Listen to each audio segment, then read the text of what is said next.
Yeah, that was really great environment. It's great to see Maples so loud, passionate, and really good for Stanford men's basketball to have a brand like North Carolina. I know it's our league, but they have quite the standard of excellence, and they have really talented players. And it was a fun for spectators. A lot of scoring. Neither team could really get a stop, and we were able to just kind of hang in there. We got enough stops we needed, and we made some big shots. And thanks to these two guys, my side, they made a lot of those plays. So great win for our program, and just we'll look forward to enjoying this one while we can. Coach, I'll ask you about the crowd to start it off. Obviously, a pretty packed Maples. Jump in the crowd, at the end there with all the fans. Just what does that moment mean to the Stanford basketball program, to you, to have all the fans there and help you guys win the game? It's great. It's what makes kind of what we all are here for: college basketball atmosphere, and we're selling these guys recruits like we're playing the ACC. We're going to play teams like this, and it's probably, I don't know, you'd have to ask them, but it's one of the main reasons guys want to match, see what they can do against the best, and then just so maybe this will go viral. Is when I got in center court, I was trying to coach up the students on what we were chanting, and I went right to Revenge of the Nerds. Nerds, nerds, nerds, nerds. Aiden jumped in. Naturally, it was real easy for Aiden to jump in there with me. So we got that going, and it was fun. It's just testament. It's more fun to watch these guys. I've had my moments, but really neat to see these guys grow and have success. Jeremy, just for you, talk about what it's like having a career high, D1 career high in a moment like this against a program like this, and kind of what was the key to your ability to get rolling tonight? Yeah, I mean, it feels good. I always hold myself to high expectations, so I feel like just being able to do whatever for my team. Apparently, obviously tonight that was hitting shots, and I know I can do that. So just staying confident, and then it's always like a shooter's game. So you see one go through, you see two go through, then it's kind of just rhythm. And credit to Ebuka, he found me on a lot of those threes, and just my teammates knowing that, I got hot. So with confidence from them, from coaches every day, just telling me to, keep working. And it's not all about offense, it's about defense as well. So just going in with a different mindset than I would last year, and just shifting and growing this year as, kind of just stepping into the moment and being ready. How you've seen Ebuka have some pretty good games already this year, but with 36 points, 9 assists, 1 turnover against that quality of team, what's it say about freshman to be able to? It's just forget the freshman. Just as a player, how many guys in their careers have a game like that? And I'll put no limit on them, no ceiling. Like, just let's see how good you get. I've told them all the time, just enjoy the moment, try to stay in the moment, and he'll rise to the occasion, and he has. I'm really excited because 9 assists, 1 turnover. I mean, he's proven that he can score, and I said that's the next phase. Is like he's going to see a lot of defense. I don't know if he heard me the one time though. He had kind of a quick shot in possession, and I said settle or whatever. He went to the paint. I think who did you find, Jeremy? I think Ryan. it was Ryan. Ryan. Yeah. It was like I said, more of that, and then he had several, and he's probably not listening, but it was just great to kind of see him go find him and make it. How much do you relish the opportunity to play against a team like North Carolina and the division? Yeah, it's really cool. I mean, that's why you come to Stanford, just play against all these high level teams. Yeah, it's just like cool going up against all these high level teams, and I just love competing, and it was just a great environment with all the fans and everyone supporting us. Ebuka, just for you, talk about 9 assists. What's Mhm. kind of the key to your ability to not just, we've seen you score a lot of points before, but to also get 9 assists. What was kind of the key to your facilitating? What are you kind of seeing out there in management? Yeah, I felt like the defense was helping more than usual, and obviously credit to my teammates for moving the open windows and just giving me the opportunity to give them the ball on target and then have them shot ready. And just credit to my teammates for getting open and being able to knock down shots. Coach, obviously not a lot of defense in this one tonight. In their last 3 games, Carolina's now given up an average of 93 points. Is there something about their style of defense, whether it be the switching or the guards and the way they play defense, that I guess makes them vulnerable to giving up performances like what you guys put up tonight? I'm not sure. It seemed awesome to me. I mean, they're so big. They guard the two. I know this. It's really hard to score around the rim on them. They're so big and long. The switching. It's been giving us fits all year. Teams to switch, and we got it. I think in a little transition. I think they scout too, and and Virginia's press gave us a little problem, just got us late in the clock, and I think was that your first bucket? One of them when I hit the floater, yeah. Yeah, like, and I think that kind of gave us some confidence. Like, they tried press, and we needed to see the ball. We've been a team that could barely struggle to get to 40 against Notre Dame, and we're this team tonight. So it's we're thanks to our youth, young guys, that stuff, but it helped Jeremy really open things up a lot. Yeah, Jeremy, before the season, you told me you didn't want to just make the March Madness, but you want to go on a little bit of a run. Obviously, now you guys are getting put in, bracketology and Fox Sports and all that. And now you guys beat North Carolina. Just kind of, how does that, original goal and, how does that change, over the course of the season? Yeah, I think it stays the same. I mean, from the beginning, we always had like a confidence that, no matter what anybody else thinks, we're kind of just going to do what we can do. And we always felt we could get to the tournament. We can win games in the tournament. So I try, like for myself to set goals that seem unreachable to some people. So obviously winning games in a tournament, if you'd have asked that before the year, people were like, oh, no. But I think every game we could kind of just continue to show people, why we belong, and, we want to win games just like everybody else. And so we want to get to the tournament, but not only get to the tournament, win games and just dominate as well. So. First of all, again, congrats on just a great performance. Mhm. It's just, you were saying earlier, you felt like the defense was helping you more than usual. What do you mean by that? Was there something specifically on the UNC side that you were kind of looking to exploit? Yeah, like I said, I just felt like they were kind of overhelping a little bit. And my teammates just were more open and had more time to just catch the ball and just be shot ready. And, yeah, credit to my teammates for knocking down the shots.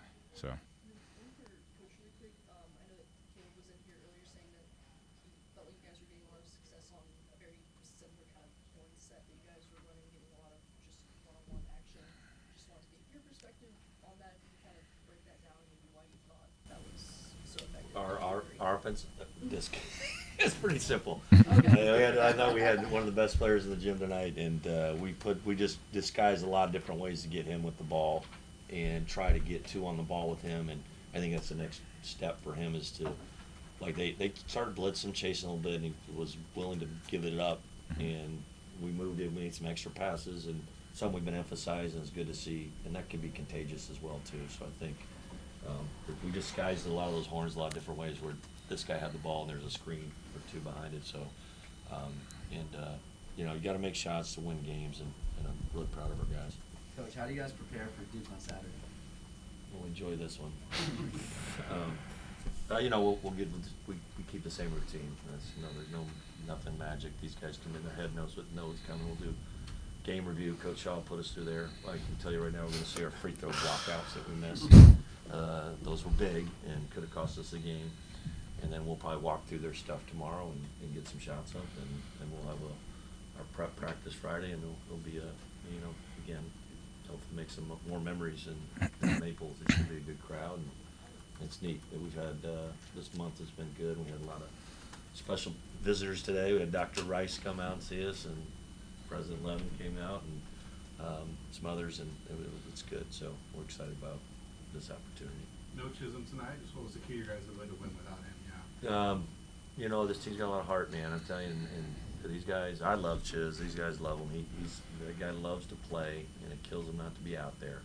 But he's always, when he's on the bench, man, he's great. He's really with these guys. He's got a huge heart, and we play for each other, and we talk about there's gonna be thunderbolts in every season where a guy goes down, that guy's to step up, and it was neat for these guys and for him, and he was probably the most enthusiastic guy as we're going down the tunnel, and it's sincere with him. He's a big lover. Love that guy. Do you have a timetable for Chiz? I don't know enough. You have to talk to Doc. Officially day to day. Okay. Or Zach. Coach, really quick, again, congrats again Thanks. on a great win. I'm curious, just from your perspective, what was maybe the approach in scouting, Baystar and Wilson, and your perspective, just what are some of the unique challenges that they pose us? They're like Baystar is he reminds me of Maxime right now. Very similar. And if they didn't have Wilson with him, he'd probably be scoring more. It'd be like Maxime, I think, was like 20 and 10 last year. Baystar feels very similar. Can make threes. Jeremy he said he didn't know he could shoot. So we got to get 51% is 51%. So he's inside-out threat. They really work the high-low together, and they're really organized offensively in how they attack it. And we told them, I said, there's 3 playmakers out there, and you're kind of on an island. They'll put you on an island with Caleb in the low post. And he's just so quick, and he keeps coming that right shoulder step through, and he's only going to get better. He's a little thicker than I remember. I saw him play AU a lot last year, so. And he gets on the glass, and he's just, so those two are just relentless, and then Trimble can make plays, and then he just put a lot of shooting around there. So they're really, we don't like to help much, and we were trying to help down the stretch, and maybe we did just enough to bother him, but like we were okay with 2 big turnarounds over his right shoulder late on the baseline. It's like, all right. And I see Coach Shaw who has our defense. When I see him going like this, I'm like, all right, that's it's like it's a pro shot, a 17-footer turnaround, and if they're gonna lose that way. But they do good actions, getting the high-low, to get in the low post, to move around. They're really tough on the ball screen coverage. They expose our weak coverage. They'll get it downhill with Wilson or Visar, and they're not. Enough said. 90 points. It's hard.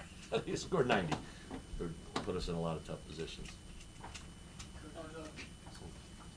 The game being about nerd ball, what nerd ball strategies or tactics were most useful specifically for North Carolina? For Getting your team ready for North Carolina, what would you well, say? we put so much time into defensive rebounding that the nerd tactics didn't work too well. We'll have to go back to the drawing board, but like we had been struggling a lot on our rebounding in league, and we actually did a much better job, to be honest, to only give up 8 offensive boards from this thing, and we really broke down. Our staff got in there, and it's our BO to MBO, blockouts to missed blockouts ratio had really fallen off since Christmas. So we kind of ginned it up. We added, drills the only thing we do, try to get because rebounding's physicality, but just knowing that it wasn't just a fluke that we've been going south on our rebounding, but there's some data to back it up, and I think it helps our nerds. Let's put it that way. Nerds love that. Coach, I'm sure you've been asked this a couple million times already with this being your second season in the conference, but do you see, I guess, challenges or struggles being brought by all the cross-country travel? I know you guys have now beaten 2 really good teams at home, and you guys just went cross-country last week, so I guess can you talk about some of the challenges that it presents for teams? Travel, I guess it's just the time zones. I really think the young guys, I don't know, you'd have to ask them. All the data says they're not as affected by it. I think it's the old guys that struggle with it. And we come back and do that stuff. But honestly, when we went out there last week, and I said it before we got the result against Virginia Tech, I told my staff, I said, I feel much better. And whether it's because we did it last year, or we went out the day before, or whatever it was, and that whole trip was a lot better. And I think our guys had experience doing that, and like you'll get used to anything. So I guess when people ask that question, I always say, look, we're still 3,000 miles away. Is it something that bothers y'all as players? Does it bother you? No, it doesn't bother me. I say I'm kind of used to it, honestly, from like AAU and stuff. Just like traveling to different tournaments, so it doesn't really affect me. I would say not as well. I'm more excited to play, so I think, obviously it has its ups and downs, but I'm just excited to be here. Last year, the furthest we went to was up here, so I was down in Los Angeles. So I'm just, just soaking it all in, no matter if I got to wake up early, get up, or staying up late, just being able to soak it in, play basketball, that's all it's about. 5-hour flights and stay in the nice hotel is a lot better. Yeah, for sure. 3-hour bus ride to, 8-hour bus ride to Humboldt. For sure, yeah. I don't even know what that is, so I know. About getting guys that are poor, hungry, and driven, and they're appreciative thing. And these guys aspire to play in the NBA, so you might as well let's see what it looks like. And I'm amazed how well they do academically. They're studs. I think we had a 3.5 last winter term, so it is what it is. All right, so Coach,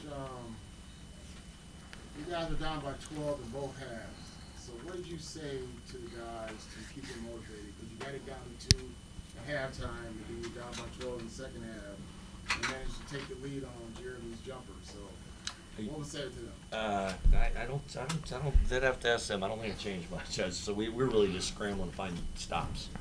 We had to find some stops, and we were going makes misses. Like we score, we're going zone. Zone was they cracked it quick in the start that second half. They made a nice hit the high post, and they screened the corner, gave up a 3, and we couldn't keep in front of us. So what we did is we just had to go man and thought we'd rebound better and take our chances. They're really hard to guard. So I think that was probably the biggest adjustment.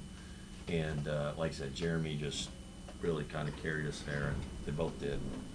And we just had to match with baskets, and someone, whoever's going to get a couple stops in a row is probably going to win that game, and we were able to find a couple.